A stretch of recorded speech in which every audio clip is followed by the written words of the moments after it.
हरियाणा में सोमवार को बजट पेश होना है, लेकिन बजट से पहले हरियाणा की सियासत में हंगामा जारी है। जनता की ओर से जहां बजट से काफी कुछ मिलने की उम्मीद जताई जा रही है और सरकार भी इसे उम्मीदों पर खरा उतरने वाला बजट बता रही है, तो वहीं विपक्ष की ओर से सरकार पर खूब निशाना साधा जा रहा है और बजट से कोई उम्मीद ना होने की बात कही जा रही है। नमस्कार, मेरा नाम है कुलदीप भारद्वाज और हाजिर हूं ये खास पेशकश लेकर, उम्मीदों का बजट।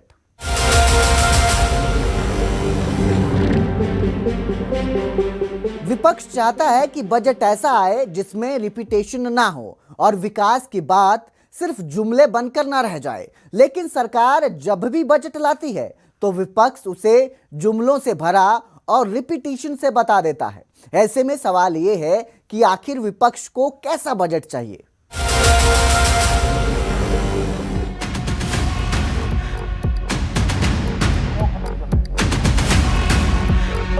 हरियाणा में साल 2025-26 के लिए बीजेपी सरकार ने 2,05,000 करोड़ रुपए का बजट रखा था।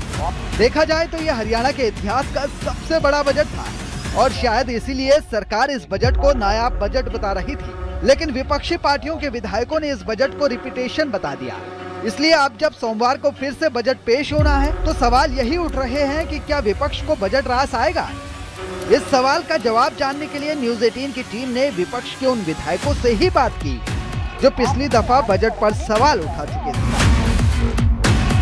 2 मार्च को मुख्यमंत्री जो कि वित्त मंत्री हैं बजट पेश करेंगे और कांग्रेस को बजट से क्या उम्मीदें हैं, पूर्व मंत्री और विधायक गीता भुक्कल हमारे साथ हैं, उनसे बात करते हैं। मैम, क्या उम्मीद लगाई है बजट से, क्योंकि अब की बार मुख्यमंत्री जो खुद वित्त मंत्री भी हैं बजट पेश देखिए, जिस समय केंद्र का बजट आया था हमें बड़ी उम्मीद थी कि केंद्र में बीजेपी की सरकार है, राज्य में बीजेपी की सरकार है। हमारी पाइपलाइन में जो योजनाएं परियोजनाएं हैं, चाहे सड़कों के जाल बिछाने की बात हो, चाहे रेलवे लाइन की बात हो, चाहे एम्स के फंड्स की बात हो, जो भी केंद्र से बजट आता है कि हरियाणा को चाहे खेल और खिलाड़ियों के लिए, चाहे शिक्षा के लिए बहुत कुछ हमें यहाँ पर मिलेगा।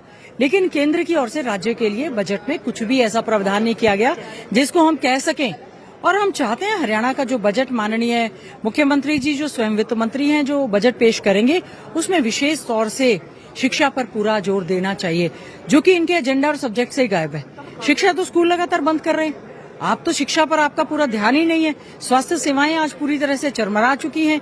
जो हमारे पाइपलाइन में सेंट्रल प्रोजेक्ट से एम्स बाड़सा में जो 14 प्रोजेक्ट आने थे, आपने उसकी डिमांड नहीं की, वो तो फाइलों से हट गए। तो हम ये उम्मीद करते हैं कि हमारा हरियाणा जो है एक वेलफेयर स्टेट है, सोशल जस्टिस की बहुत सारी स्कीम्स हैं। हरियाणा के युवाओं के लिए कुछ ना कुछ अच्छा ऐसा हो, उनको कोई ऐसी काम की गारंटी मिले जिससे कि हमारा युवा चाहे अपना रोजगार करे, चाहे उनको सरकारी नौकरियां देने का काम करें। अच्छी शिक्षा के लिए बजट हो, अच्छा स्वास्थ्य के लिए बजट हो, अच्छा जो है इंफ्रास्ट्रक्चर डेवलप हो, इसके लिए इसमें बजट हो। महिलाएं विशेष तौर से ये कहती हैं कि महंगाई की मार वो उन पर पड़ रही है, उनकी रसोई महंगी हो गई है, उसके लिए कुछ ना कुछ ऐसा बजट दें जिसमें कि हमारा बच्चा एक तो पढ़ाई लिखाई के लिए और ज्यादा जाए और हरियाणा हमारा एक नंबर का जो शिक्षा में, खेलों में, रोजगार देने में एक होता था, आने वाले बजट में कम से कम इसकी थोड़ी सी झलक जरूर नजर आए। क्या उम्मीद करते हैं, क्योंकि मुख्यमंत्री कह रहे हैं कि सभी वर्गों से बात की है मैंने और सभी वर्गों से बात करने के बाद ही बजट बनाने का काम। देखिए, अच्छी बात है, सभी वर्गों से आप बात कर रहे हैं। उस बजट में आप जहां जहां से विपक्ष के विधायक हैं उनके एरिया का भी ध्यान रखने का काम करें कि अगर वो घोषणाएं कर देते हैं, घोषणा पत्र को सबसे पहले तो बजट में जो भारतीय जनता पार्टी ने घोषणा पत्र में जो वायदे किए हैं उनको पूरा करने का काम करें। लाडो लक्ष्मी योजना की आप बात कर रहे थे कि सभी को देंगे, फिर कट लगा दिया, फिर इनकम स्लैब लगा दी, अब बिल्कुल नहीं देंगे। तो इस तरह से जो है सबसे पहले अपने घोषणा पत्र को वो पूरा करने का काम करें। गीता भुक्कल ने जो मुद्दे उठाए हैं उसमें शिक्षा, स्वास्थ्य, रोजगार, बेरोजगारी और महंगाई मुख्य हैं। इसके अलावा बेहतर इंफ्रास्ट्रक्चर का मुद्दा भी उठाया गया। वहीं कांग्रेस के बाकी विधायकों को भी बजट से कुछ इसी तरह की उम्मीदें हैं। कांग्रेस विधायक आफ्ताब अहमद कुछ ऐसी ही उम्मीदों के साथ सरकार से ये भी उम्मीद रखते हैं कि सरकार विधायकों के परामर्श को भी बजट में समाहित करे। 2 मार्च को बजट पेश होगा, वित्त मंत्री जो मुख्यमंत्री खुद वित्त मंत्री भी हैं बजट पेश करेंगे, क्या उम्मीद लगाई है? मुख्यमंत्री खट्टर साहब भी जब मुख्यमंत्री थे तो वित्त मंत्रालय उनके पास था। सैनी साहब के पास भी मुख्यमंत्री होते हुए वित्त मंत्रालय है। सबसे पहले तो मैं कहूंगा कि एक नई परंपरा शुरू करेगी कि सभी विधायकों से परामर्श लेके उनको बजट में शामिल करने की बात खट्टर साहब ने शुरू करी थी। हमने उसमें साथ भी दिया, गए भी। उसके बाद नायब सिंह सैनी सरकार आई और नायब सिंह सैनी जी मुख्यमंत्री और वित्त मंत्री के पिछले साल जब भी बजट का आया था हमने अपने परामर्श दिए थे, लेकिन उसका नतीजा क्या निकला? जो भी हमने परामर्श दिए थे उन परामर्शों पे ये सरकार जो है उन्हें शामिल नहीं करती।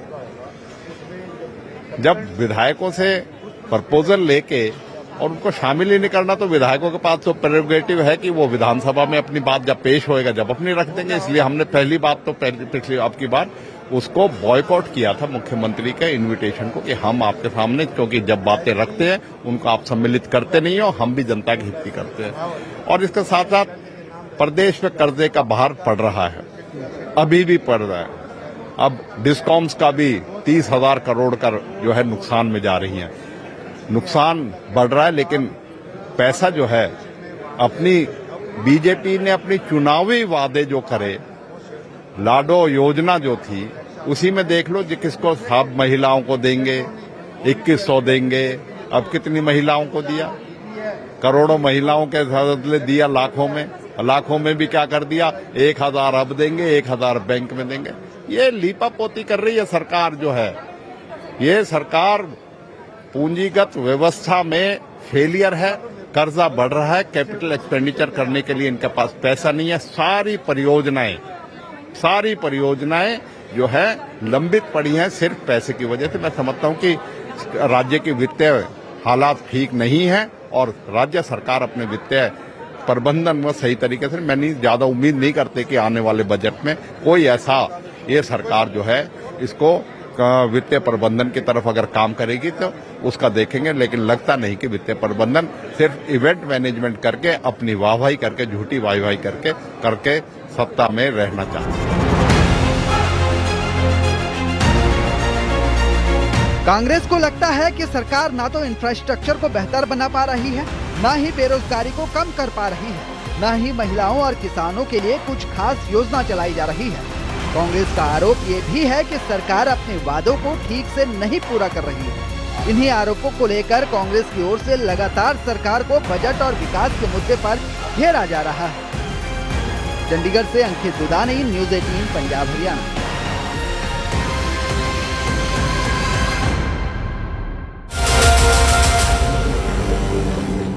कांग्रेस विधायकों ने बजट से पहले सरकार को जिस मुद्दे पर सबसे ज्यादा निशाने पर लिया है वो है कर्ज का मुद्दा। एक और चर्चा ये है कि सरकार इस बार 2,05,000 करोड़ से ज्यादा का बजट पेश करेगी, तो दूसरी ओर विपक्ष हरियाणा सरकार की वित्तीय स्थिति पर सवाल उठा रहा है। ये रिपोर्ट देखिए।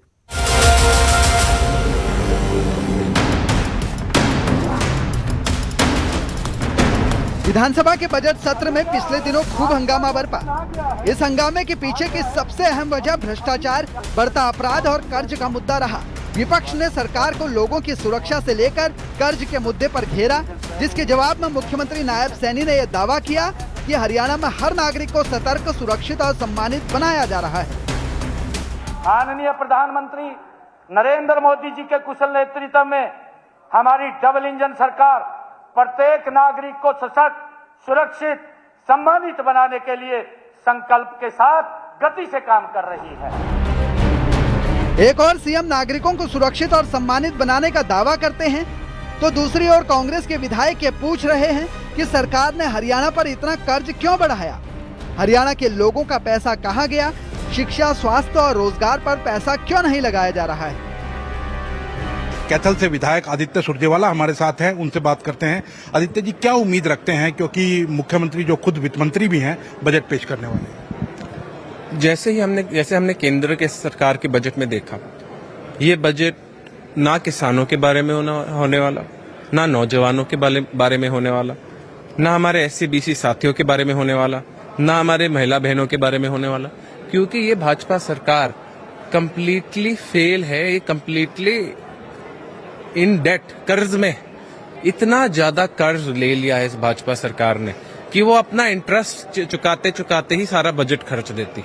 और मेरी कोई एक्सपेक्टेशन नहीं है कोई नई बड़ी स्कीम लेकर आ पाएंगे, क्योंकि जो पुरानी स्कीम ये लेकर आए, वो लाडो लक्ष्मी हो, वो अब विकसित भारत गारंटी फॉर रोजगार आजीविका मिशन हो, क्योंकि 40% की फंडिंग उसमें करनी होती, वो अनेक हमारी ओल्ड एज पेंशन हो जो इनको काटने पड़ रही है क्योंकि इनके पास पैसे नहीं है, वो हमारी विकलांग पेंशन हो जो इनको काटनी पड़ रही है क्योंकि इनके पास पैसे नहीं है, वो ये नहीं आयुष्मान भारत चिरायु स्कीम हो जो इनको बार बार अनेक ट्रीटमेंट काटने पड़ रहे हैं क्योंकि इनके पास पैसे नहीं है। कैसे ये नई स्कीम कोई लॉन्च कर सकते हैं? कैसे ये हरियाणवियों के लिए, नौजवानों के लिए, महिलाओं के लिए, बुजुर्गों के लिए, SC BC के लिए कुछ नया कर सकते हैं? इस भाजपा सरकार ने पिछले 11 साल में इतना ज्यादा कर्ज ले लिया, कोई आप हमारे जैसा समझ भी नहीं सकता। नंबर इतने ज्यादा जीरो हो जाते हैं ना, आदमी गिनते गिनते ही भूल जाते हैं हम कौन से नंबर पे थे। तो मैं तो माननीय मुख्यमंत्री जी से पूछना चाहता, कहाँ गए हरियाणवियों के सारे पैसे? जो टैक्स पेयर है, जो लाखों करोड़ रुपए अपने देता है हरियाणा को, उसके पैसे आप कहाँ खर्च रहे हो? क्योंकि हमारे सड़कों पे तो खर्च नहीं जा रहे, हमारे अस्पताल में तो खर्च नहीं जा रहे, हमारे स्कूलों में तो खर्च नहीं जा रहे, हमारी सड़कों से, हमारे पब्लिक पार्क्स में तो खर्चे नहीं जा रहे, हमारे वेलफेयर में तो खर्चे नहीं जा रहे। कहाँ गए ये सारे पैसे? आप उसका जवाब सबसे पहले दे बजट में, वो सबसे महत्वपूर्ण क्वेश्चन है। कर्ज के अलावा हरियाणा विधानसभा में जिस मुद्दे की गूंज सबसे ज्यादा सुनाई दी वो था HPSC और युवाओं की नौकरी का मुद्दा। सीएम नायब सैनी ने बिना पर्ची खर्ची के युवाओं को रोजगार देने का दावा करते हुए जब आंकड़े बताए तो विपक्ष संतुष्ट नहीं हुआ और फिर से यही सवाल किया गया कि 11 साल में युवाओं को रोजगार क्यों नहीं मिला और क्यों बाहर के लोगों को हरियाणा के युवाओं की जगह दी जा रही है। नारनौल से विधायक कांग्रेस के जस्सी पेटवाड हमारे साथ हैं। जस्सी जी, कैसी उम्मीद करते हैं बजट से? जैसी उम्मीद माननीय राज्यपाल जी के अभिभाषण से है वैसे ही है। पहला अभिभाषण ऐसा देखा है जो हरियाणा के इतिहास का सबसे छोटा अभिभाषण है और बहुत सारा इस अभिभाषण में अगर सरकार एक उपलब्धि गिना दे, मैं आपके सामने, आपके मीडिया, आपके माध्यम से मैं सरकार को भी कहना चाहता हूं और मेरा चैलेंज है, एक 2047 का विजन दिया गया, एक लाइन लिख दी है कि 2047 में हम ये करेंगे वो करेंगे। जो लोग 2022 का विजन लेके आए थे, जो लोग 2 लाख रोजगार हर साल लेकर का वायदा लेकर सत्ता में आए थे, वो 11 साल में भी 2 लाख पक्के रोजगार नहीं दे पाए। जो लोग 2022 का विजन लेके आए थे, वो 2022 के विजन की नहीं 2047 के विजन की बात करते हैं। तो ऐसा ही बजट आएगा। आज सरकार, हरियाणा जो प्रदेश है वो हरियाणा के रिकॉर्ड कर्जे में है। आज तक इतिहास में इतना हरियाणा पे कर्जा नहीं हुआ। ना सरकार ये बता पा रही, ये बात करते हैं कि भाई हम बजट के माध्यम से हरियाणा प्रदेश के नौजवानों को रोजगार देने का काम करेंगे। हम पूछ रहे हैं 11 साल से क्यों नहीं दिया? आज HPSC के जो नौजवान हैं, HPSC का सिलेक्शन जो हो रखा है, एक सर्टिफिकेट के नाम के ऊपर 450 बच्चों की ज्वाइनिंग नहीं करवा रहे। और पहली सरकार ऐसी है जिससे बजट में ना हरियाणा की जनता को कोई उम्मीद, ना विपक्ष को कोई उम्मीद। हाँ, लच्छेदार भाषण, क्योंकि लच्छेदार भाषण के जरिए जनता को भ्रमित करने का काम ये लोग करते हैं। मुख्यमंत्री तो कह रहे हैं कि उन्होंने सब वर्गों से चर्चा की है और चर्चा करने के बाद बजट बनाने का काम किया। मुख्यमंत्री जी टाइम पास कर रहे हैं, ना किसी से चर्चा की कोई बात, ना किसी से चर्चा का कोई हिस्सा। और मुख्यमंत्री जी चर्चा किससे करते हैं, कब करते हैं? हालांकि ये बहुत बड़ी सच्चाई है। पिछली बार विपक्ष के विधायकों को भी चर्चा के लिए आमंत्रित किया गया, इस बार भी किया गया था, लेकिन जो विपक्ष के विधायकों ने उस चर्चा के अंदर अपने सुझाव दिए कि हमें हरियाणा के विकास के लिए इस बजट में ये सुझाव एडमिट करने चाहिए, तो किसी विपक्ष के विधायक का सुझाव नहीं डाला गया और तो सत्ता पक्ष के किसी विधायक का सुझाव भी उसके अंदर नहीं लिया गया। तो मुझे नहीं लगता कि उन सुझावों पे कभी अमल होता है। और पिछला भी बजट आया था, पिछले बजट में भी सुझाव लिए गए थे, आया तो कुछ नहीं, निकल के कुछ नहीं आया। 10-10 हजार करोड़ रुपए की स्कीम ऐसी हैं जो खाली पड़ी रहती हैं, जिनमें कोई पैसा खर्च नहीं होता, तो किस बजट की उम्मीद करें? हाँ, ये है कि आज हरियाणा में जो एक आदमी है लगभग 1.5 लाख कर्जा लेके एक बच्चा पैदा हो रहा है, कर्जे को कम कर कैसे करेंगे, किस तरीके से वो नौजवानों को रोजगार देंगे, किस तरीके से वो इस प्रदेश के विकास में वो बजट अपनी भूमिका निभाएगा, ये तो पूरा हमें भरोसा है कि बजट बिल्कुल नाकारा होगा। कुल मिलाकर कांग्रेस के विधायकों को इस बजट से कोई उम्मीद नहीं है। बजट आने से पहले ही कांग्रेस ये मानकर बैठ गई है कि बजट में ना तो महिलाओं के लिए कुछ होगा, ना ही किसानों, युवाओं और बुजुर्गों को कुछ मिलने वाला है। चंडीगढ़ से अंकित दुदानी, न्यूज़ 18 पंजाब हरियाणा।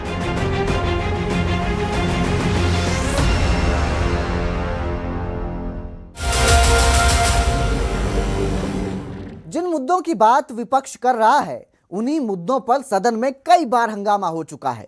मुख्यमंत्री नायब सिंह सैनी राज्यपाल के अभिभाषण पर बोलते हुए विपक्ष को इन्हीं मुद्दों पर जवाब भी दे चुके हैं। बावजूद इसके ना तो विपक्ष की टीस कम हुई, ना ही विपक्ष का कंफ्यूजन दूर हुआ।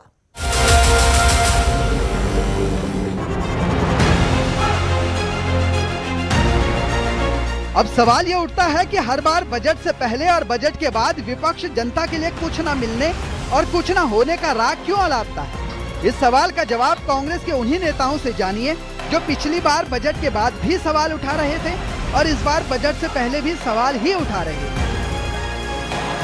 किस तरह की उम्मीद लगाई है बजट को लेकर के, क्योंकि 2 मार्च को बजट पेश होने 2 मार्च का बजट आएगा तब उस पर चर्चा करेंगे। मुख्यमंत्री जी कह तो रहे हैं कि हमने सब की सलाह ली है, परंतु जब बजट सामने आएगा कहेंगे। परंतु मेरा मानना है कि जिस प्रकार से कर्जा बढ़ रहा है ना, ये चिंता का विषय। क्या मानते हैं कि कोई शिक्षा के क्षेत्र में और अन्य क्षेत्र में कोई उम्मीद रखते हैं कि अच्छा बजट आएगा? अभी तक तो जो पास्ट एक्सपीरियंस है उसके मुताबिक तो नहीं। जिस शिक्षा, स्वास्थ्य और रोजगार की बात कहकर विपक्ष बजट पर बजट से पहले ही सवाल उठा रहा है, उसी शिक्षा, स्वास्थ्य और रोजगार के कुछ आंकड़े आपको पिछले बजट से जुड़े हुए बताते हैं। नायब सरकार ने बजट 2025-26 में स्वास्थ्य के लिए 10,540 करोड़ रुपए का बजट दिया था। ये 2014-15 के बजट में स्वास्थ्य को मिले बजट से 8,000 करोड़ रुपए से ज्यादा है। इसी तरह कृषि क्षेत्र के लिए 2014-15 में जो बजट 2,058 करोड़ रुपए था, उसे बढ़ाकर 2025-26 में 8,315 करोड़ रुपए किया गया था। वहीं उद्योगों के लिए बजट 2014-15 में 129 करोड़ रुपए खर्च रखा गया था, जबकि 2025-26 में ये बजट 1,848 करोड़ रुपए से भी ज्यादा का है। अब इन्हीं आंकड़ों के आधार पर सरकार विपक्ष को जवाब देती है, लेकिन विपक्ष के विधायक फिर भी सवाल करना नहीं छोड़ते। देखिए, उम्मीद हर व्यक्ति को होती है। हम तो चुने विधायक हैं, हम लोगों की आवाज है।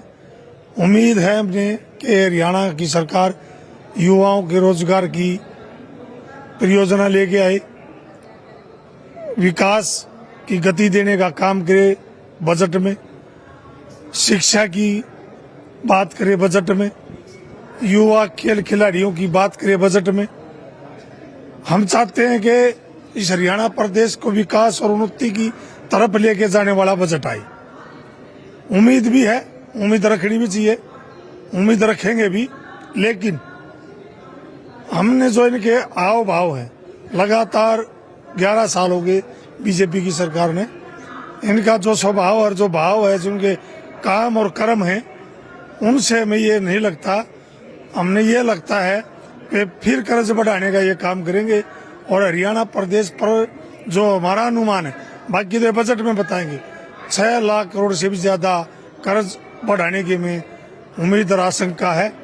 और जो बजट पेश होगा उसके बाद ही हम कुछ कह पाएंगे। सत्ता पक्ष के लोग कहते हैं कि बजट के बाद अक्सर विपक्ष 2 ही शब्द कहता है कि ऊंट के मुंह में जीरा था, या ये तो लिखा हुआ भाषण पढ़ दिया। तो क्या इसी तरह का अब की बार भी कहते हुए नजर आए? देखिए, मैंने तो पहले बोला है, उम्मीद है रखनी चाहिए। कांग्रेस विधायक इंदुराज नरवाल के अलावा कांग्रेस के विधायक राजवीर फरटिया भी यही उम्मीद रखते हैं कि इस बार बजट में सरकार कुछ अलग करेगी। लेकिन क्या कुछ अलग होने से विपक्ष संतुष्ट होगा?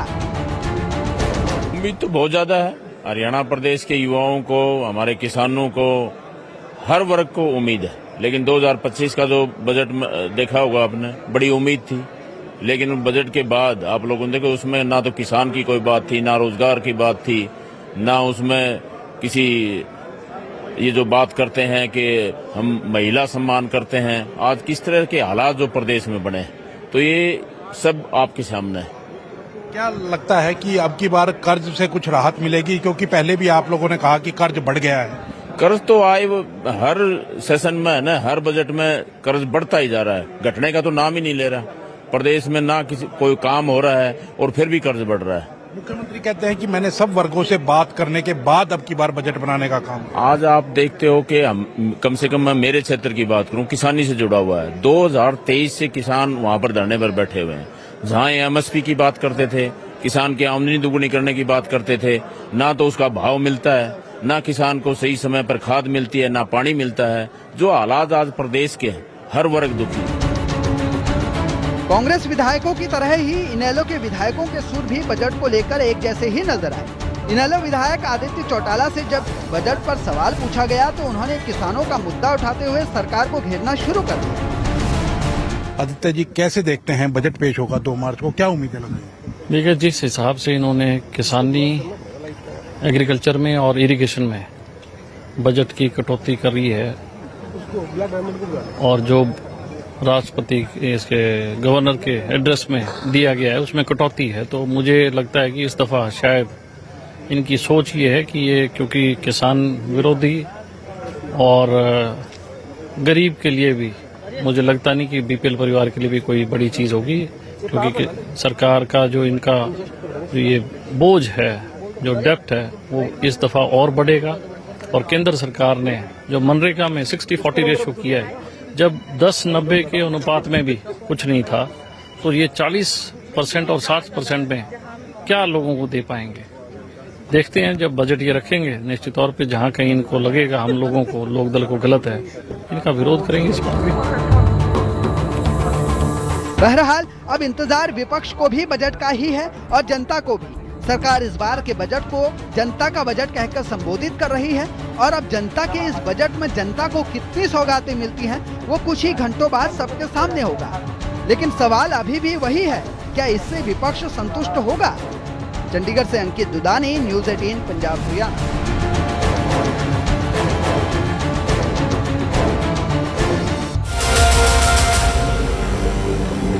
फिलहाल इस खास पेशकश में इतना ही। आप देखते रहिए न्यूज़ 18 पंजाब हरियाणा।